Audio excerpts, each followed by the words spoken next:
কঙ্কালীতলা ঘুরে এখন চলে এলাম পুরো বিশ্বভারতীতে ঘুরে দেখতে। এখন আমি আছি কৃষি অর্থনীতি গবেষণা কেন্দ্রর সামনে। এখানে অ্যাকচুয়ালি ভেতরটা কোথাও ভেতরে ঢুকতে দেওয়া হয় না, শুধু বাইরে দিয়ে দেখতে পাওয়া যেতে পারে।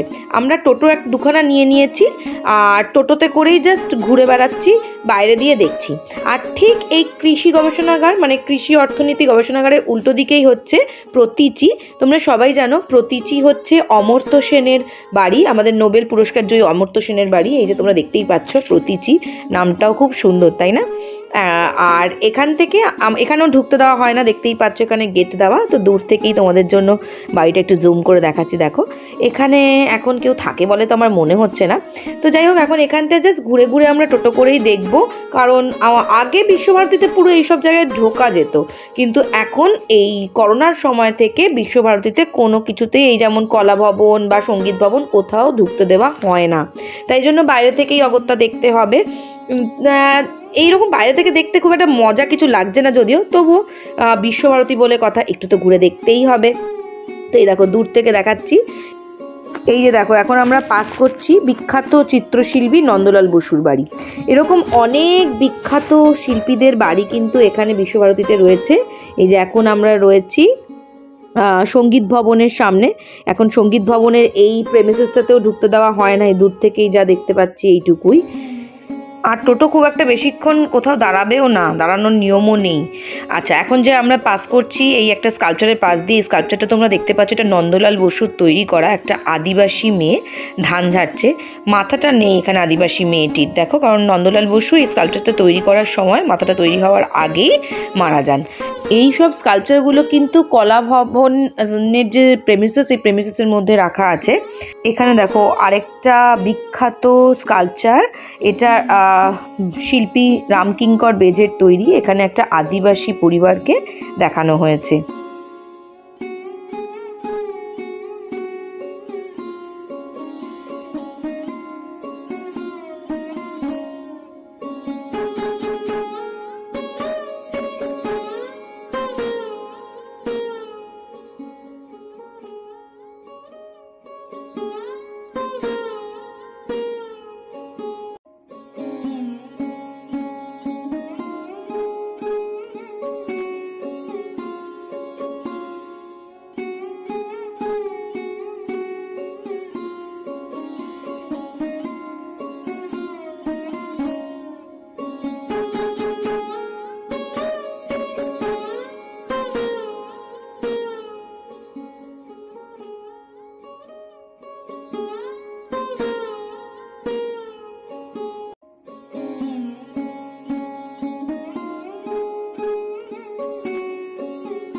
আর এখানে আমাদের যে টোটোওয়ালা ছিল সেই ছিল আমাদের গাইড।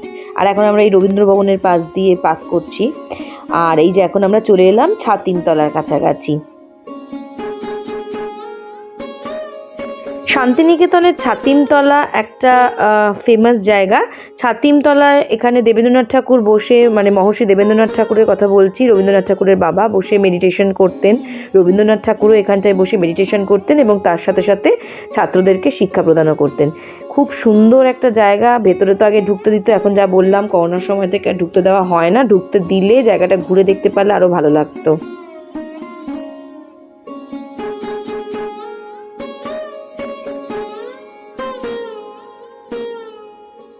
ছোটবেলায় পড়া কিশলয় বইয়ের ওপরের পেজটা মনে আছে? ওপরের কভারটার কথা বলছি।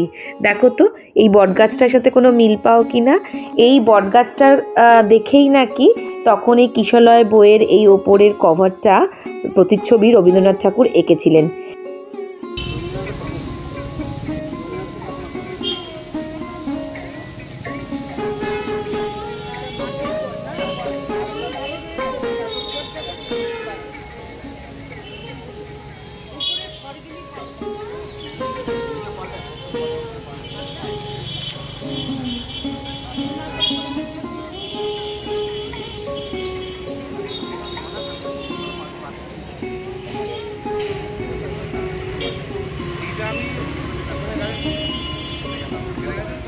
ঠিক আছে, আমি বলে দিই।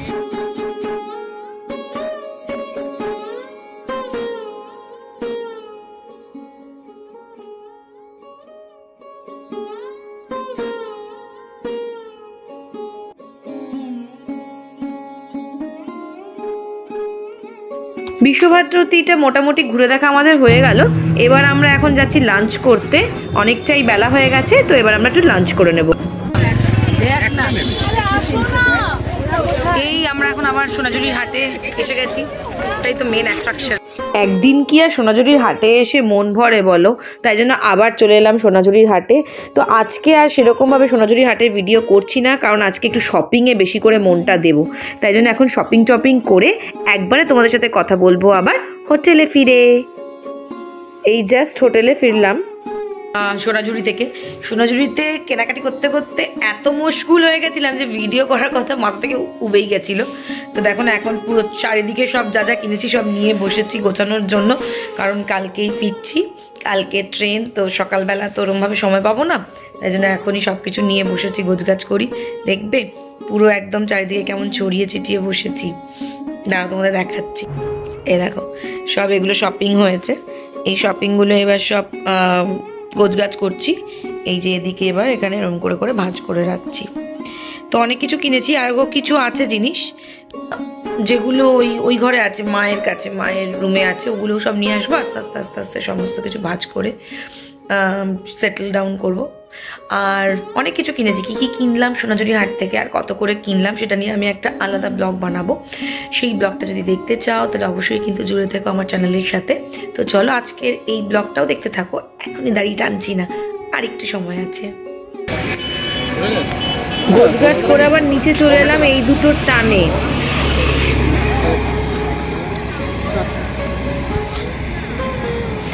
দীপঙ্কর আর দীপঙ্করের ভালোবাসা, আর ওরাও ঠিক বুঝে যায় না কি করে। আর এই দীপঙ্করই আগে ছিল কুকুরদের ভীষণ ভয় পেত। দেখো প্রত্যেক দিন এখানে দুদিন ধরে আছি, আর দুদিন ধরে এরা কি করে যে চিনে যায় আর কি করে যে বোঝে ভালোবাসাটা।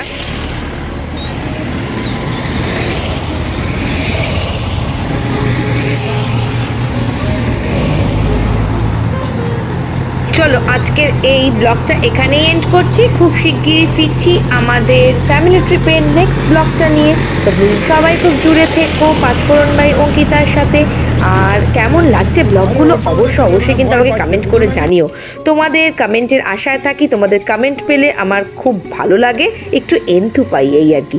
তো চলো আজকের ব্লগটা এখানেই এন্ড করছি, খুব শিগগিরই ফিরছি আবার নতুন একটা ব্লগ নিয়ে। ততদিনের জন্য টাটা বাই বাই, সবাই খুব ভালো থেকো।